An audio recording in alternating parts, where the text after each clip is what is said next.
In a quiet village, far from the pressures of the city and the deafening voices of the crowd, lived a venerable master. He was known for his silent wisdom, his serene presence, and the aura of peace he carried in his eyes, a calm, almost eternal glow, like the setting sun resting peacefully on the horizon after a long day.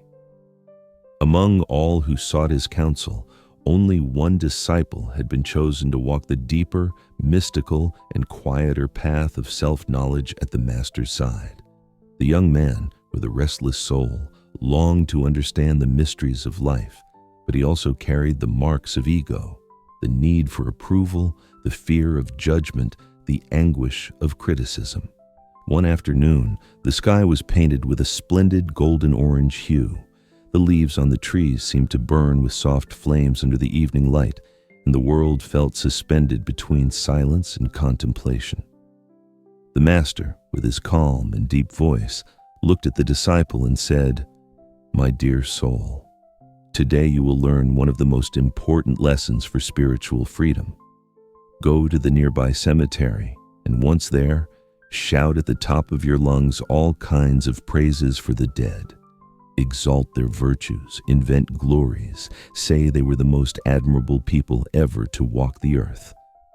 The young man, although intrigued, obeyed. He walked to the cemetery, where the stillness was almost sacred.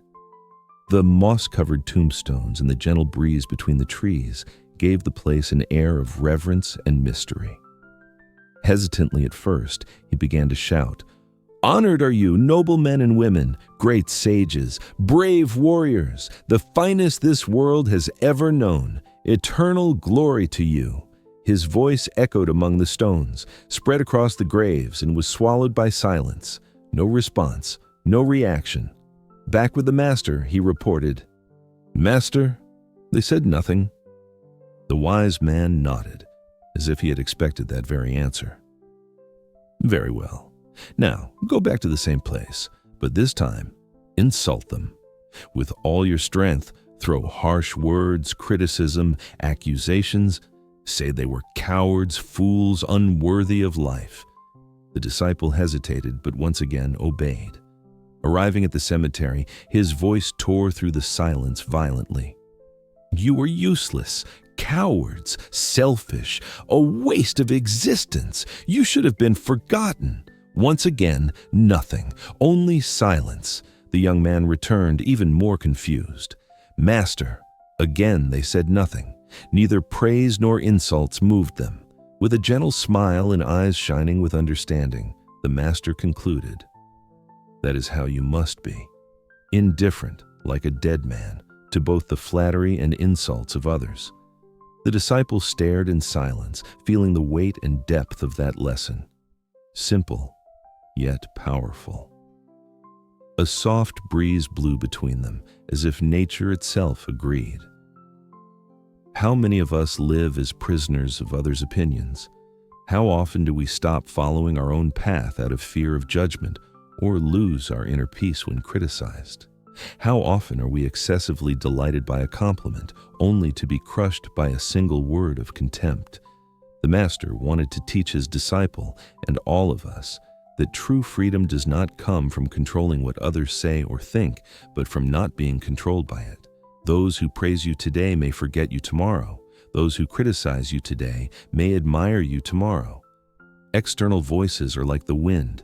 They change direction constantly. And those who live according to them are like dry leaves, flying aimlessly at the mercy of forces they cannot control.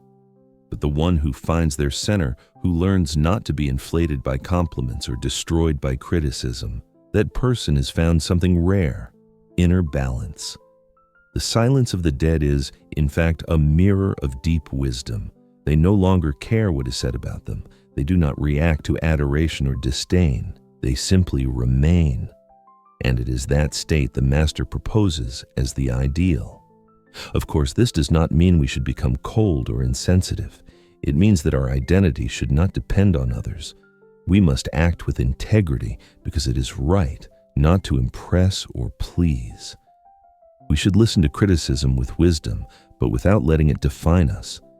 We should accept praise with humility, but without becoming lost in it. In the end, what remains is who we are when no one is watching. What remains is the peace of a heart that does not sway with the winds of words. The Master says, "He who flatters you today may insult you tomorrow, and he who insults you today may praise you tomorrow." Do not be like a leaf at the mercy of the winds of praise and insult. Remain in yourself, beyond both.